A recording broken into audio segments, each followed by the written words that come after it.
my mind is made up. Hey guys, this is Eric Kyle, publisher of Latitudes and Attitudes magazine.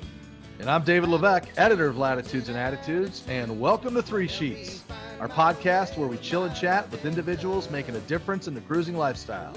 Each episode, we'll dive into all things cruising related and bring you some of the most influential characters out there. So sit back, grab your favorite bottle, light them if you got them, and enjoy the adventure. Hey guys, Eric Kyle here, publisher of Latitudes and Attitudes magazine. We have got a heck of a podcast for you today at Three Sheets. I'm joined with David Levesque, editor of Latitudes and Attitudes. Say hi, David. Hi, David.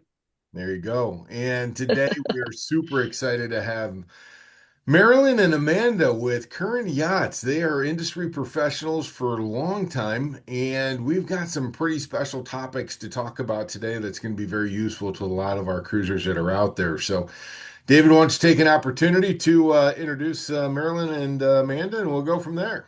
All right. So, again, Amanda and Maryline, Current Yachts. Maryline's been a good friend of ours for quite some time. We've known you from a variety of different businesses, and you've been a great advertiser with us as well as a great partner. You've written some stuff for us. Amanda, I honestly just had the pleasure of meeting you at the Annapolis Boat Show, and it's been great to do some business with you guys so far. And I'm just excited to talk with you because we've got a very interesting topic that we're going to get into today, and that's pretty much the current state of brokerage in the industry, right? And what's been going on. And Maryline, I know you've written some stuff for I think it was Trade Only. You had an article in, maybe there's some other publications as well on some things relating to brokerage. So we're going to get into all the nitty gritty fun stuff, right? Let's do it. Absolutely. Well, let me preface the conversation because our industry is broken, period. There are barely any new boat sales manufacturers that are out there that are left in the U.S. The way that brokerage sales happens now is ridiculous. And it's not so much on the consumer side, although there is a lot that's going on the consumer side, but the brokers themselves are being monopolized, being unfairly treated by the monopolies that are out there. And the system is broken, and it affects every single one of those people that are out there looking to buy or sell a boat, whether it's overtly or covertly. And that's what we want to get down to the core of in this conversation so that you as the consumer know what's going on in the industry, how it affects you, and how you can avoid the obvious pitfalls that are coming along with buying or selling your boat. And the impact actually runs deeper than you think. I'll give you an example. The platform that the industry has been relying upon, predominantly part of the Boats Group monopoly. They've been the leaders, and that's all right up to a point. They are the owner of the platforms Yacht World and Boat Trader, where most of the boat sales are transiting through. And for brokers, it's also the tool where you can access, record boat sales data. So historical boat sales data belongs nowhere else, is available nowhere else but in what we call the back end of the Boats Group platforms. That platform is called Boat Wizard. And the name of the section that refers to historical sales is called Sold Boats. So we talked a little bit about some of the changes that are happening in the industry, and yacht brokers feel like they got hijacked. You mentioned the Trade Only article. I was a contributor. There is definitely the sentiment that things are going off the tracks. And when this happens, the players that are or were feeding the model of Boats Group are starting to jump ship. And what happens when brokers no longer report boat sales data into this platform that was theirs to use up until this point? It just becomes completely obsolete, inaccurate, incomplete at best. And so going full circle to my first answer, it goes deeper than you think. Guess who else uses that database beside yacht brokers?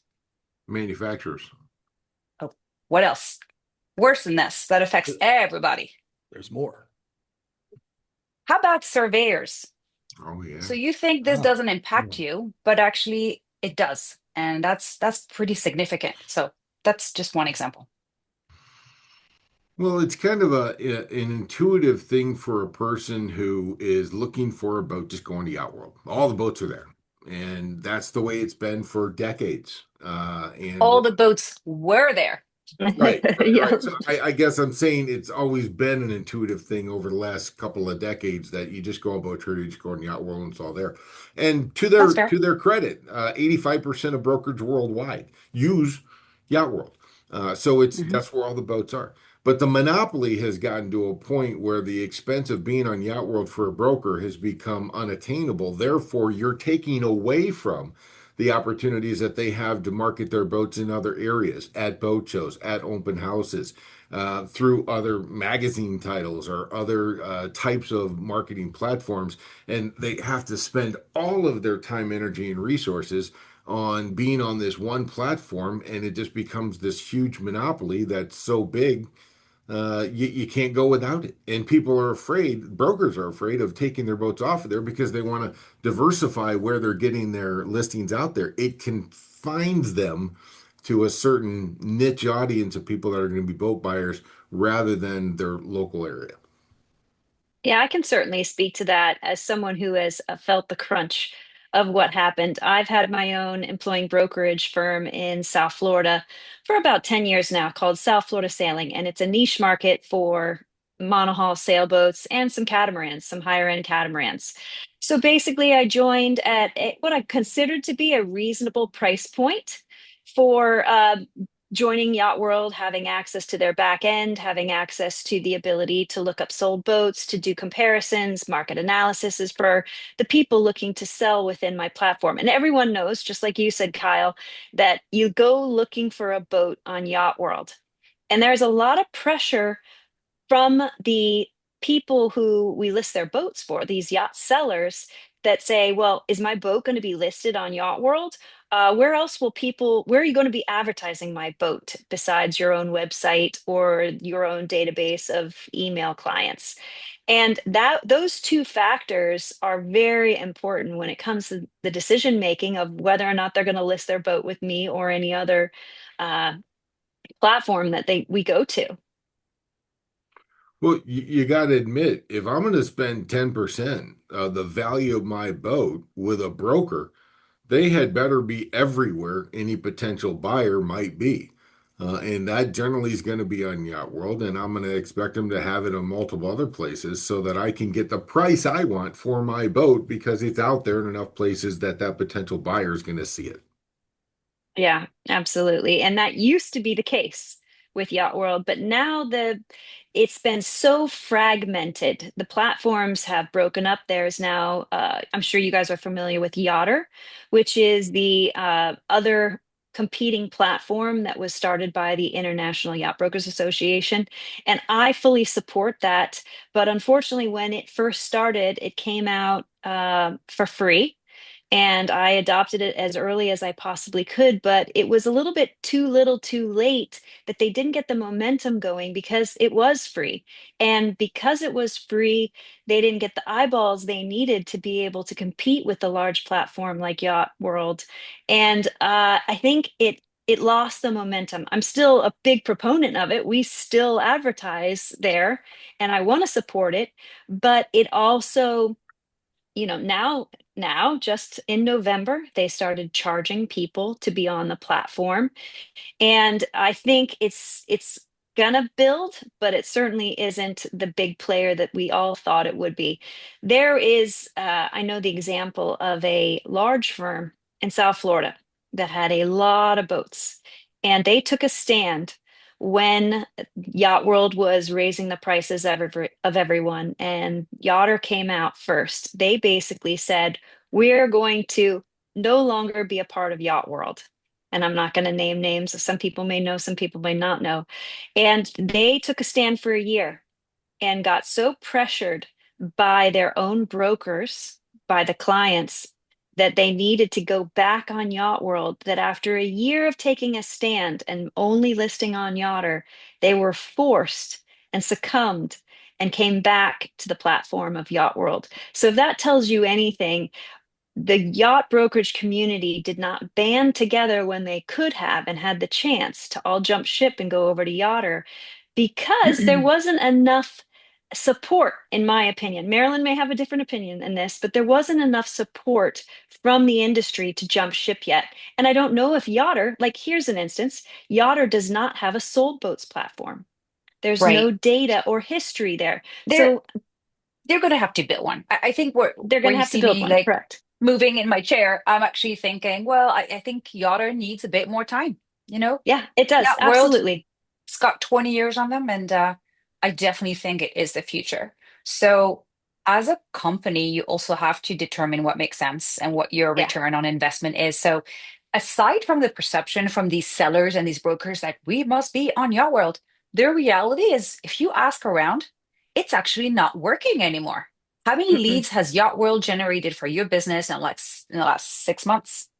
It's appalling, to be honest with you, on a cost per lead basis, and we cannot count broker leads in that. Um, it's not very good. So while everybody is rethinking their strategy on where to list and how much does it cost and so on, also think outside of these platforms. You have to find a way for you to generate your own leads and be less dependent and relying on these platforms. Because if it won't be Yacht World, it might be another. Yachter is industry owned, so that's a little bit different. But a lot of players are not coming out and saying, we're going to help market these boats elsewhere. And so you have the right boat, and then you have Marine Source, like all these platforms. It's just nonsense, really. So um, what it's taught us is look elsewhere and diversify, and then look at your metrics and make some decisions. But the sold boat data is tricky. So That's a big player. this is not strictly a U.S. issue. I mean, this is a global issue, and we have a global industry here. Erik and I have a big stake in it in terms of, I mean, the passion we have for boating. Erik's been doing it for a very long time with the Mhm. publication Great Lakes Scuttlebutt. When we took on Latitudes and Attitudes almost 4 years ago, I had prior to that I had done almost 15 years or so on the manufacturing side with certain products. Everything ties together, right? So just backing up a little bit, we have this little publication called Latitudes and Attitudes Magazine. Okay, maybe you've heard of it before. We did an article back in our September October issue on this exact problem, and I just want to go back to the beginning a little bit. I had the chance to interview a gentleman named Ian Atkins. You familiar with Mhm. Ian? Yep. Right. Sure. So Ian had basically told me that he was kind of on the ground level of helping to establish what became the Boats Group. And I guess he got out of it, moved out of it, sold it, whatever the case might be. Read the article, you'll find out. At some point in time, Ian had heard that there were some rumblings and grumblings going on about all these exorbitant costs and stuff like that. Where do you think? I mean, you've been around this for a very long time. Where do you think this started to go off the rails? Ooh, Ooh. can I say this on camera? Yes, you damn well can. Is yes, all right. I think it's when private equity got involved. Bing, bing, bing. Bingo. The big Bing, bing. money, the big return on investment, I think is where we really saw a shift, where it went from serving the brokers and helping them and aiding them in their mission, which is helping them sell boats and work together Mhm. and find boats and buyers, to giving their their investors a return, Yeah. unfortunately. And I don't want to say that that's the big bad wolf, but it could be. Well, if Well, the you think thought, about it, let me just jump in here real quick. They have a formula. All businesses have a formula. If you're paying X amount of dollars a month for your listings to be on our platform, I'm going to increase it by 100%. And if I've got 85% of all the different brokers that are out there in the world on my platform and I lose 10% of them because I doubled it to 100%, I'm not worried about that. I just doubled my income unless I lose 50% of all of my, but they can't go anywhere because there's no other place for them to put their boats and they don't Right. have the back end. So I'm going to continue to increase my rates until there's a point at which I lose enough customers to not make up for it on what I increase my rate. It's a math formula. I think that this last year, with the conversations that I've been having with brokers, is they hit that critical point because anybody that's got a Yacht World account right now, Yacht World is making deals, especially if you left. If you were paying $6,000 a month, whatever the arbitrary number is, and you left, And then they're going to call you and their reps are going to be like, okay, let's make a deal. I've heard that again and again and again and again. And it only goes to my mind to think of, okay, they hit their formula numbers and they're losing more of their brokers than they are with their price increases. And now they got to make deals to try to stabilize things. Yeah, I can't speak to the individual deals that are happening. I will say that when a very large yacht brokerage company ended up renewing their commitment to Boats Group, a multi-year commitment, the press release announcement only came from Boats Group. It didn't come from that yacht brokerage. They almost like, all right, we're just going to bite this bullet, but there's nothing to brag about, to be honest. Um, Coming back to, is it worth returning? I think once you cut that cord, you got to let it go. We talked to a lot of other brokers. We've had a lot of conversations with others to try and guide them and help each other. And I can say that others who have left have been very happy with their results because again, there's the perception of what Yacht World was, and then there's what Yacht World is today. And those are two different things. So I think it's actually too late. But again, this is my personal opinion. Please don't go and sue me because I said something that wasn't very pleasant about Boats Group, but I'm afraid it's too late. The other reason I'm saying this is we're trying to aggregate their API feed and work this into our platform, and their technology is not stable anymore. Like it's creating a lot of issues for us. We're wanting to control our inventory. We know they have the ability to take an inbound feed. Okay, so what does that mean? It means I could create my own boat listings on my website, send that data out to Yacht World for them to populate their listings. I would like for this to happen. And I know it's possible because it used to be done. And Yacht World is saying, no, we're not going to do that. We want you to put the data in our platform because we want the control. And And that can is you not the explain, future. Mhm. yeah, can you explain why they would do that? Why would they make another company do that? In terms of the controlling of the inventory, Hmm. because they realize a lot of dealers are relying on them to power their website, to pay their bills, right? They have this subscription paid model. So they want to continue to have you, kind of, I want to say hostage, to be honest with you, but tied to their platform and their service. If you manage to have your inventory elsewhere and feed out to them, you then have the freedom to take that inventory and you have less work to do to take it elsewhere. When right now, our listings on our website today, for the time being, are powered by the Yacht World feed. They have the control. And we know that their search criteria are very poor.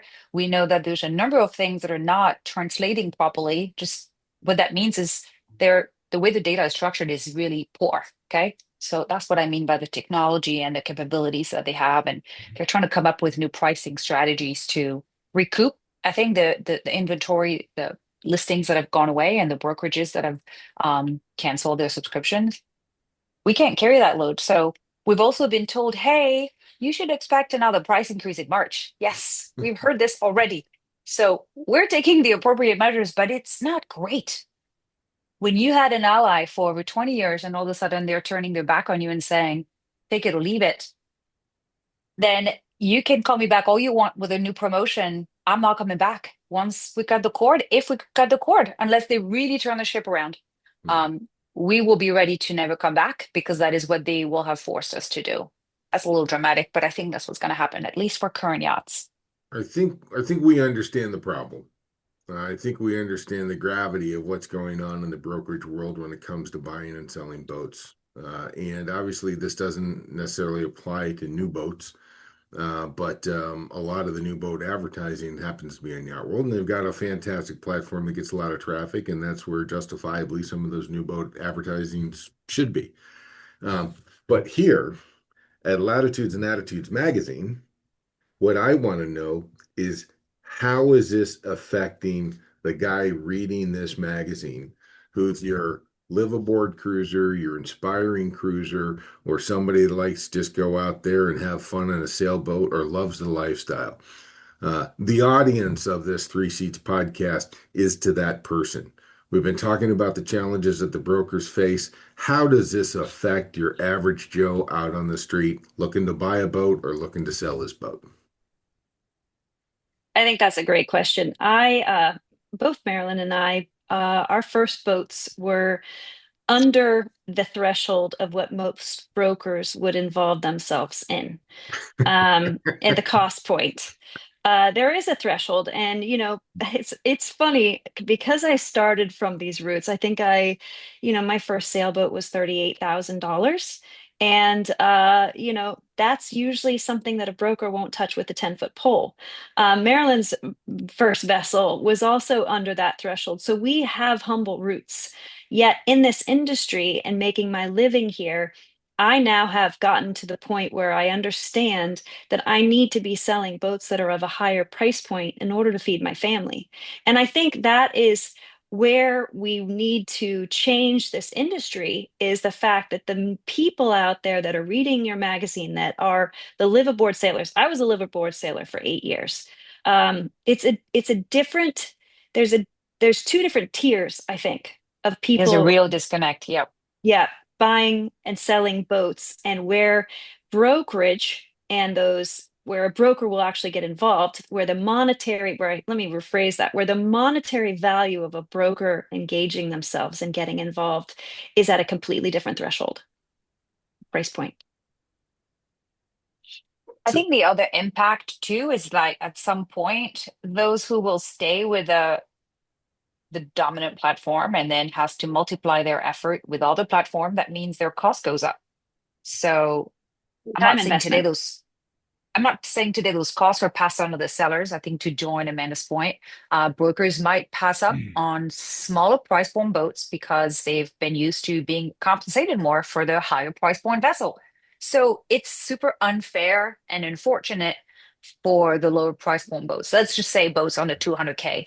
You're not going to get a lot of help, and it's not going to get better. So that's what I think your cruisers, your followers, your readers should be concerned about. That's what we're concerned 90% of the about too. boaters that are out there, 90% of the boaters that are out there are under 200. Correct. Yeah. Yep, And Marilyn and I exactly. were looking up some stats that I think your readers might find very interesting. I don't know if you guys understand what having a boat open for co-brokerage means. Do you guys know? You split the cost or you split the brokerage fee like you would a house if you had a different Yep. broker than a different seller. Is that right? So that is correct. That is how the majority of, very good, Eric. That's the majority of how listing agreements are signed. It's set at the time the seller signs the listing agreement, and usually it's a 50-50 split if each broker does their job when they come to the table. Now, what's interesting is the boats, sailboats, let's use sailboats as an example because sailboat and power have drastically different numbers. Sailboats under $200,000, 22% of them are not open for co-brokerage. The ones that are available and listed on the Yacht World platform. When it comes to power boats that are under $200,000, 66% of them are not open to co-brokerage. Hmm. So that if this is a platform where brokers and buyers are helping each other find each other, and yet 66% and 22% in the sale category are closing to co-brokerage, what benefit is of that? It's a pretty substantial number in my books. Well, tell me the Something that we should benefit of having a recognize. co-brokered boat, Amanda. Why would it be beneficial to me? I got $110,000 98 411 Beneteau, and I'm Yep. gonna sell it. What is the benefit to me to ask my broker to co-broker it, or I just give my broker the listing and he figures out whether or not he's going to broker it? What's the benefit of co-brokering? Val, you want to answer that one? You have a Oh, happy face. yes.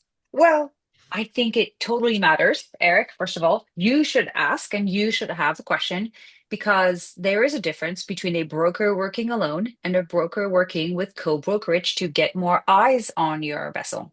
So it totally is your business, by the way. The agreement today, when there is a co-brokerage agreement, is totally blind to seller and buyer. It's between the two brokers. But as a seller, you should, and you have a say actually in how that commissions get split. You should get into the nitty gritty and say, yes, I want to open my boat to co-brokerage and I want it to be 50-50. And then understand that what that means is brokers will be incentivized to bring you a buyer. Again, The smaller the price point of the boat, the less of the incentive. So if your boat for easy math, right? 100K boat, you split the commission, which might be 10%, 5K both sides, right? So 10K divided in half. And if you have to split that commission as a listing broker, you're a little bit less excited about this listing, which is why on the smaller price point, we're finding that there's actually more close to co-brokerage because that seller, that listing broker is saying, I'm going to help the seller find the buyer myself because I want to feed my family. All right. Keep But more of that percentage. the problem with that is that your boat is less exposed to more people. So it almost is like brokers who close boats to co-brokerage are almost a for sale by owner by proxy, actually. Yeah. And here's the other thing. It's not advertised on the public side of yacht world, whether or not a boat is open for co-brokerage or not. So only can other brokers, when they go into the back end called Boat Wizard, like Marilyn had explained earlier, see if a boat is open for co-brokerage or not. So when you call on a boat, you don't know if it's open or not. When you, as the buyer, directly call the number listed on Yacht World, you have no clue. Only can a broker go in the back end and say, "Oh, and guess what? Let's say this boat meets the criteria of the buyer completely, and the broker knows this." He may skip over showing that boat, he or she, all right, let me be fair, may skip over showing that boat to their buyers because they know there's no skin in the game for them. They won't make any money because it's not open for co-brokerage. So that's the real sad truth about what happens. Now, I love co-brokerage. I think it's the greatest thing. I think we need more than just our own reach to help us sell our boats. And it is in the best interest of every seller to have every broker out there with skin in the game to help sell their boat. That's why 100%. co-brokerage exists. Well, The problem is that co-brokerage doesn't make sense in the smaller price point boats. There, we've said it. It is unfortunate. that's the whole thing. Monetarily sense, correct. I'm just guessing at a number here when I say 90% of boats are sold under $200,000 because there are a ton of used boats that are out there at values under 200,000. I gotta imagine that number is pretty high. It's about 96%. It is. We 90% know. of all boats are under $200,000 and So no we're broker wants to estimating, list a boat under and I'll tell 200 you, grand. I can answer that. The data we're looking at is based upon boat registration, which is available by boat size. It's not available by boat dollar. So we're just guesstimating it's around 95 to 96% that the size of the boat obviously very much correlates with the price point of the boat. So we're just saying you're right on. It's going to be over 90% that Yeah. the boats are not going to really be part of that brokerage market anyway. So So it is super my guess is unfortunate. good. My guess is good. Yeah, It And the is. it point is. that you guys are trying to make is that number one, you're going to have only brokers who are interested in getting the full commission, not co-brokering it, which is going to limit their access to eyeballs to be able to find other potential buyers. So again, what does it mean to the normal Tom, Dick, and Harry that's out there running around looking for a boat or looking to buy a boat? Because it seems like this is just a broker's game right now. What is the actual real effect that the buyer or the seller of a boat is going to have because of the challenges that the brokerage industry is finding right now with what's going on? Yeah, it's harder for everyone, Eric. The fragmentation makes it harder for the brokers, it makes Right. it more expensive, and it makes it harder for the buyer to find the boat and for the seller to know where to have their boat advertised. It is so messy right now. So we don't have great news on this just yet, but we can just tell you that that is exactly what this means. So there's a couple things that you could do, of course, as a buyer or a seller. Just educate yourself, learn everything that you can so that even if it turns out you might be a better candidate to buying or selling on your own, which is very sad and just unfortunate, educate yourself. There's a lot of free resources out there. Ask a lot of questions, and there are also great resources so that you can learn to evaluate a boat at first glance with minimal invasive surgery onto a boat. You can just go on a boat and figure out does it have a rotten deck? Does it have a B or C problem? Because you don't want to go to survey, paying for a surveyor for a boat that's not adequate. This is what we do as yacht brokers. But if you do not have the luxury of a yacht broker, educate yourself, and that will go a long way. I want to take this point a little further than what you're talking about, because and going back to some of the initial stuff, like what impact or what does this mean to the people that read Latitudes and Attitudes magazine, that are potential cruisers, current cruisers, people that are enjoying learning about the lifestyle. Um, I mean, coming from the background that I have, working with manufacturers, okay, and consumable goods and OEMs and stuff like that, I have loved for almost 20 years now going to a boat show. Yeah. I love boat shows. Not just because I get to see good friends of mine and people that I consider, some people I consider family, but I love the excitement of a boat show. So what is a boat show built around? It's built around boats, right? So these rising costs for the brokers, and I mean, Marilyn, you and I've talked about this too. Just, I mean, shows being bought up by more large conglomerates, right? So now some of your It's like smaller, every boat show is now owned by Informa, and every marina is owned by Safe Harbor. I Give me something to. the first boat show I ever went to, I ever did, was the Newport Boat Show. And I'm a New England guy Oh, I from love that my show. youth, grew up on the Maine coast, and I went to Newport not knowing anything about boat shows, not knowing anything about the boating industry, and I was peddling a product. And I bought a ticket, and I absolutely fell in love with it. And I look at what's the people I've been talking to when I was researching the article I did a few issues ago. It's like the rising costs to these smaller mom and pop brokerages, they can't afford to put boats in a boat show anymore. No. And with all due respect, this is a fact. When Informa took over these boat shows, the cost to doing a lot of these boat shows, in some cases, more than doubled. So now to try to put a boat in a boat show, a lot of these brokers can't afford it. And it's either, do I put a boat in a boat show or do I put a boat online and try to sell it? And it's their marketing dollars are being swallowed up by these online platforms that are trying to sell a boat, and they can't, for the most case, they can't afford to put a boat in a boat show anymore. Is that true or false? It's pretty true. I mean, you look at the size of some of the displays, right? Even the manufacturers are like pulling back. You can't have the size displays that you had before, and you're not multiplying the boat shows and multiplying the venue. Here is perhaps another vendor that we should be looking at and wonder, I wonder if this is really to the benefit of the brokers and the consumers.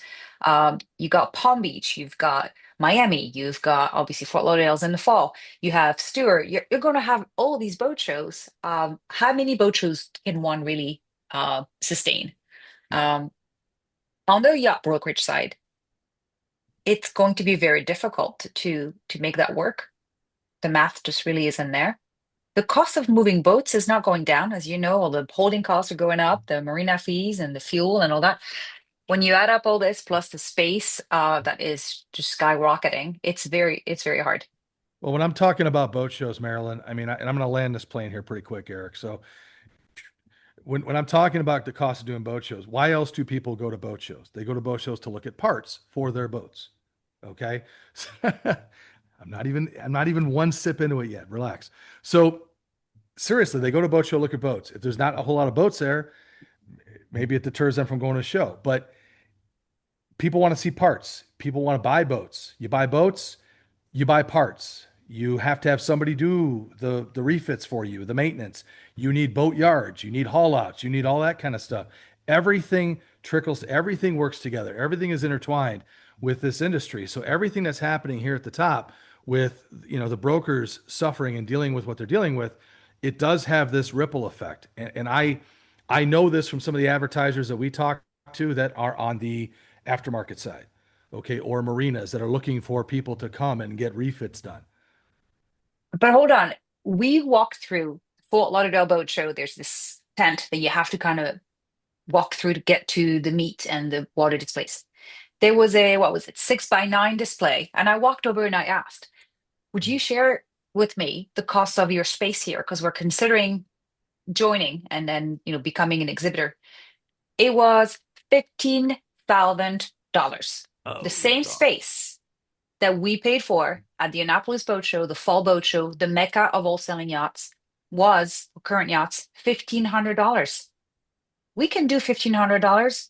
We're not going to do $15,000. Don't tell me that my ROI will be 10 at this moment in time. It will not be, but we have to be creative around this. And you're right. Without boats, there's no boat show. Surprise.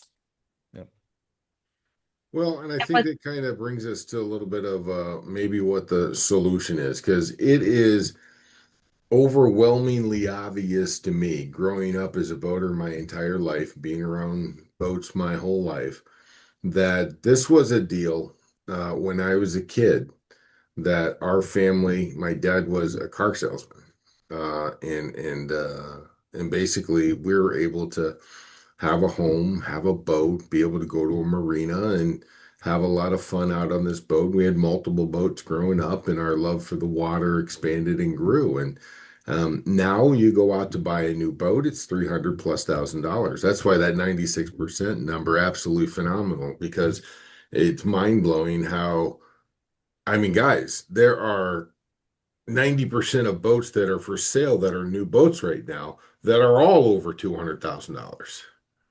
So I don't know how do people afford that? And then to Amanda's point earlier about when equity comes in, you see rates start to go up. Buying and selling boat goes up, and getting a marina, uh, cost of a slip goes up, gas, the cost to be out on a boat, everything involved with boating now is become so price prohibitive for people to do that, that there's not really a good solution for us to not only keep the boating audience we have boating, but to grow it. It is continually shrinking in size, and there's no solution in sight because everybody has to charge so much more for the boats, for the slip, for the this, the that, the other, the insurance, everything has gone just kind of haywire and crazy. And we are eliminating our ability as people who love the water to be able to experience it and enjoy it, unless we go out to the derelict yard, which is how I started boating. And you find and that's how David, I know because I found David's boat. And Yeah. how you Thanks for guys that. started as well is you go out, you get that boat for under 50 grand, whatever it is, and you put the work into it, you find your passion and your love for it, but then growing into other boats in the future becomes more and more difficult. So to the guy who's reading this magazine, he may be a liveaboard. He may be somebody that's currently doing some extended cruising, but the vast majority of our readers are people who are enthusiasts who Mhm. want to be inspired to go cruising, and that's why they're reading this content. But they don't know where to start, they don't know how to begin, and it's so expensive. How do you even go about this? What are some of the solutions, Amanda and Marilyn, that you guys can offer us to people who are reading this magazine saying, wow, there's a lot of challenges out there. How do I get into this? How can I make it actually happen with the income that I'm in? well, that's a really good question, and it it's one I can answer because I grew up in a small sailing community called the Hillsborough Inlet Sailing Club. And if you go to hisc.org, I'll give them a little plug. I've been a lifelong member. They were the ones that taught me how to sail as a young girl on opties and little butterflies and lasers. And that's where my love came into it. And I remember going out on my best friend's father's 33-foot tartan and doing the Wednesday night races and all of those things. And he kept his boat behind a house in Pompano Beach for, I think it was $400 a month.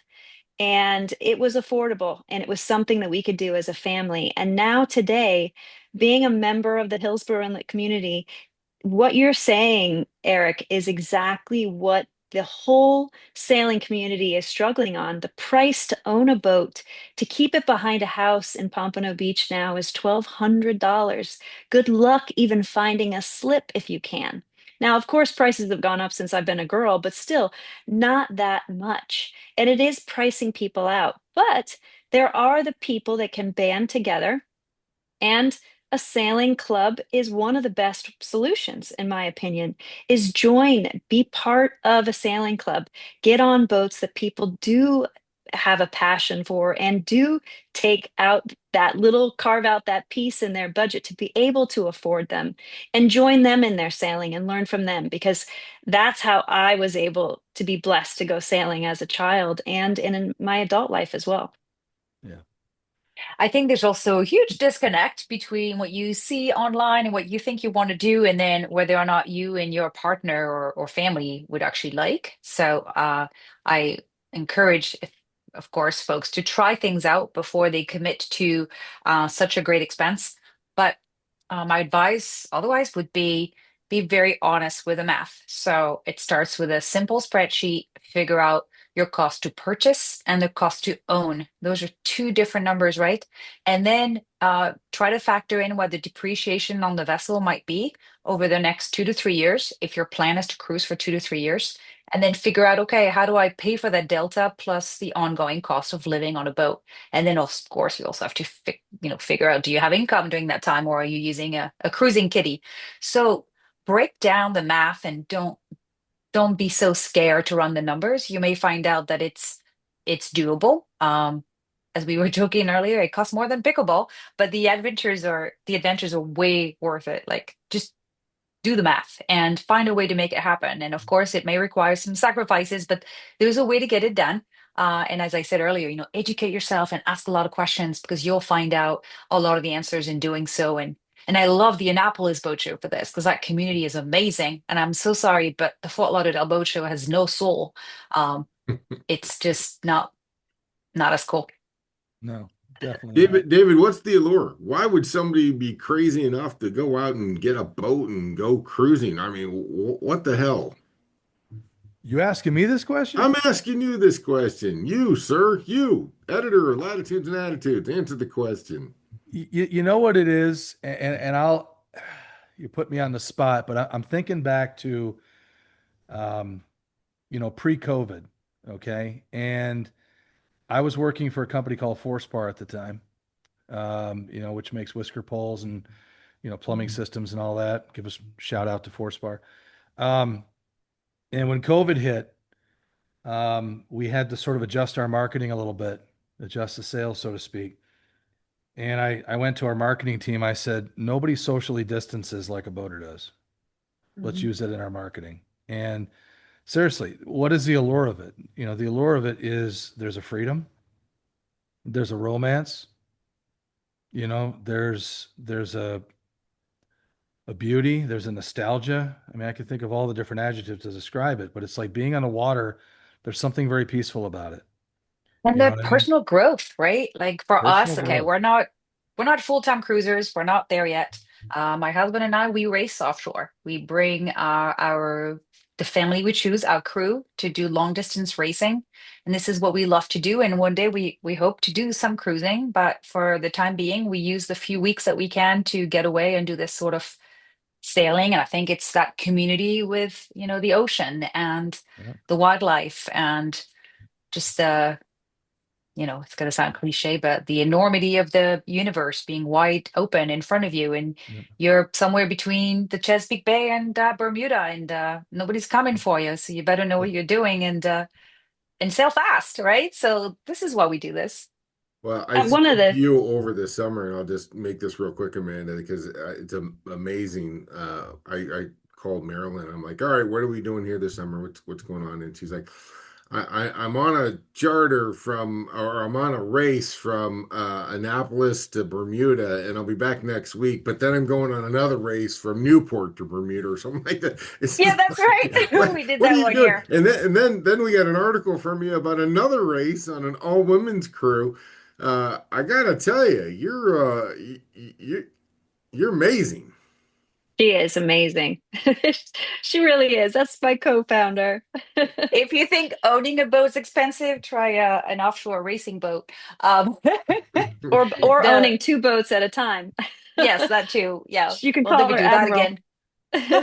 We have a fleet. If you have more than two Yes. boat in a two people household, there's no hope for you.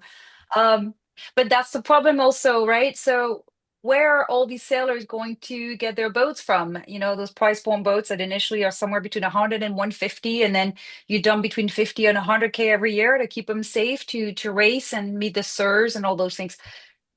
That's no mystery. You're not going to buy a brand new boat to do that because it's too expensive. At one point, we did consider, I'm gonna have to tell you this quick story. We fell in love with our Kona. So we wanted to buy this really sweet looking Swedish racing machine. And then reality set in. So the spreadsheet I was talking about, that's where it comes in. And we said, we're not going to do that. We're going to redo all the electronics on our current boat and we're going to save money. And so that's what we did. Spend money on your boat and then you're actually saving money. The optics are really, really good. So, Amanda, but is it worth it? Is it worth all this headache, hassle, trials, dollars, just to be able to go experience the universe like this? Absolutely. I remember the first time I saw the phosphorescence twirl behind a propeller and or the diamonds on the glitter of the side of the boat on a night watch. And you have one or two experiences like that and you're hooked for life. One of the other things that I love about sailing in particular is the mind dump because you have so much other stress of the outside world that's pulling at you all day long. And here you are out on the boat, feeling the wind on your face, looking up at the sails, pulling in, making sure that the telltale is going back just this way to get just a little bit more speed out of this. And your mind is focused on the task at hand. And you're able to forget about how many work calls you didn't get to or this or that that you needed to get to. And I think that is the beauty of sailing is because it lets your mind be focused on something that you enjoy and getting the most out of the tweak of that sail while letting your mind rest from all the things that we're used to focusing on during the middle of the day. You mean you're So, not on yes, it's Facebook and worth it. TikTok all day when you're out there? Aren't you normally scrolling when you're out in the middle of the ocean, checking out everybody Well, else's life and what they're eating for dinner? before Starlink, that was my favorite part of doing deliveries is the fact that I could disconnect for a week and just let my mind reset. But now that there's Starlink, it's a little bit harder, and I'm thankful for Starlink. Don't get me wrong, but it is also farther and farther do you have to go to be able to get into that territory where you can just get away. With all due respect to power boaters too, there's nothing like turning the motor off. Sure. Absolutely nothing like it. And I mean, I'll tell you, I mean, I grew up on the water. My entire life, I grew up on the water. My family was never boaters, even though we lived in the coast of Maine, we lived in the Great Lakes. Never boaters. I didn't get into the boating industry until the first Newport boat show I did in 2009. And that was it. I didn't get it. I'd been on boats prior to that, but 2009 I got into it and I had the opportunity to start racing and starting to work with Erik on a few things. And Erik, I think you and I covered the Lyra event one time out in Buffalo, the Lake Yacht Racing Association. Yeah, that's You where, know, yep, that's where I went on my very first sailboat race. yeah. And it's like you're out there on the boat and all of a sudden the engine's cut off and it's just you and the wind, man, and it's something else. Nothing Something like else. it. Nope. So let's chat real quick. We identified the problems of the boating industry and what's prohibiting people from being able to enjoy the lifestyle as much as they would like to because of some of the industry challenges, frankly, that are out there. And we've also talked briefly about why even do it, right? Why even go about this? And we all can agree on this call that because we love it. Yeah. So my next, and we have a few minutes left here. I'm going to ask you, Maryland, maybe you can direct an answer to this. Give me the solution that Current Yachts has to offer to eliminate the barriers, the real barriers that are out there from your normal Tom, Dick, and Harry out there, or Jane, looking to get into this lifestyle. So, what are you guys doing that's so different and special that are eliminating those barriers to get people on boats? sure, yeah, happy to answer that. You may not like the answer too much because I'm only going to give you one half of the answer. We'll have to connect again in a few weeks. Okay. The first half of the answer, yeah, exactly. Come on, gotta keep a little surprise. Like you're gonna Uh, dangle a carrot and just leave us hanging, Marilyn. Come on, Yes, we man. are. I think the boating industry needs more intrigue. Ooh. That's Mhm. the The first half first of part, the answer? you ready? No, Yep. I'm getting to you. So, current yachts is one part of our answer. It's not well suited to those boat prices, $250,000 and under. We know this. We're not shying away from this. We're just saying for those of the fortunate families and sailors who are looking at buying or selling a boat, $250,000 and up, they will find the Current Yachts model very attractive and they can go onto the website and learn more. But just in a nutshell, we are a service-based yacht brokerage company. We are full service and we give you a chance to choose the services that you need and want to help us promote your vessel and put your boat in her best light. And when we do that, we basically charge you upfront for some of these fees. And you will save a lot of money when you sell the boat. So there's two components, a few upfront services, and then what we call a selling expense. It's no longer a commission. It's set at the time we sign your listing agreement. It's no longer a percentage-based commission. So head on over to Current Yachts, check out the seller calculator. You'll find it easily, and you can run the numbers. Now, part two of this answer, it will not make sense for everyone. So Amanda, can you share anything, if at all, on what else might be cooking? Well, what we were talking about before is, brokers need to feed their families. And in that instance, you'll see a broker get involved for, like Marilyn said, with Current Yachts, boats that are $250,000 and above. That is not the majority of vessels. In fact, it's probably only 5 to 10% of the vessels that change hands every year. So where are those other boats that the masses are buying and selling? Where is that taking place? Facebook Can you guys guess? Facebook what? Marketplace. And where else maybe? Uh, Hmm. Okay, there might be these little niche marketplaces that will help get boats sold. But even if you go on Boat Trader, if you were like me back in the day, there was a rack that was at every 7-Eleven, and you would go and you would look through, and it would be paper advertising of boats that were for sale in your area. Well, nowadays with the internet, we have the ability to look at boats all over the world and have listings up in a much different way than what we used to have on the little Boat Trader print advertising that would come out once a month or once a week.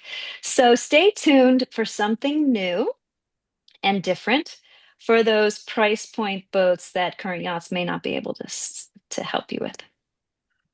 I love it. Love Ooh. it. I'm intrigued, and also I want to put a deposit down on that 63 high list that you guys have, just because I really want that boat. I'm Gorgeous not going to boat, be able to right? pay for it, but I'll give you a deposit for it, and just to make myself feel better. We'll send you our wire instructions, Eric. No There you problem. It could go. be a company vessel. Yeah, Did it you could know be. there's a lot you can learn too? We're about to publish a podcast, so you could check it out about the tax strategies around buying a boat.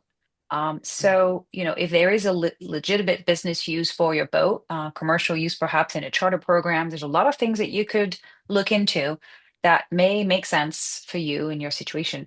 It's not for everyone, but there's definitely some creative ways to make the boat ownership experience less painful. Okay, so buying a boat is rarely fiscally responsible, but there are ways if you find the right professionals to guide you to improve upon that straight, cash bleeding out of your wallet situation. Well, I think for the purposes of this podcast, guys, we wanted to be able to address what your normal Tom, Dick, Harry, and Jane are going to go through in order to get a boat so they can begin their lifestyle or enhance what they're doing right now, and knowing what the challenges are with the brokerage industry and how to navigate those waters, giving them some other options. I think on another podcast, it would absolutely be a perfect topic for us to talk about how to not lose your ass when it comes to buying a boat. What Or benefits selling a are boat. there, or Or selling selling your a boat. boat? Right. Yeah. I mean, we've talked to charter companies and all kinds of different things to be able to figure out. There are people that own boats that make money, believe it or not. Hmm. And They do. it's amazing that you can own a boat and make money at it as well. And that's for the purposes of another podcast. So you're going to have to stay tuned. David, You're itching to say something, my friend. I know we got to close this podcast, but you've had your hand up for the last 20 minutes. What is it that No, you no, want to no, no, expound no. upon? I listen. I I'm humble enough to admit what I don't know, and there's a lot about the brokerage side of this business that I simply do not know. I mean, I've always been on the manufacturing side of it, and now on the publishing side. I am so thankful that Amanda and Maryland joined us today just to talk more about this. When you asked me to write that article a couple issues ago, it caused not only heart palpitations, but the deep sweats and all sorts of things because I just wasn't sure. I didn't know enough about it, and I'm not scared to admit that. I've been able to learn a lot more about it, and I have a deeper respect for what brokers are dealing with. Like you and like Amanda and Maryland, we have a big stake in this industry. This is our lifestyle. This is what we do for a living. I've had opportunities to leave the marine industry. I can't ever leave it. I just absolutely love it. And the average person that comes in to maybe look at a boat or dips their toes in the waters of the cruising lifestyle maybe doesn't understand all the stuff that happens behind the scenes that impact so many people, you know what I mean, that manufacture products, that work on boats, that make a living in this industry. So I think a podcast like this is it's very needed. I think the discussion and dialogue that's been going on for a while is extremely important, and I'm happy to be a part of it. Yeah. Outstanding. Amanda, you want to say something? I can I guys are- did. You I guys did are wanna say speechless, something. right? Do we want to say about our podcast of education that but I We didn't can want add to it and you seem decide if you guys self-promoting. want to Yeah, put it in. right. I just wanted Sure. to allow me to react to what David said.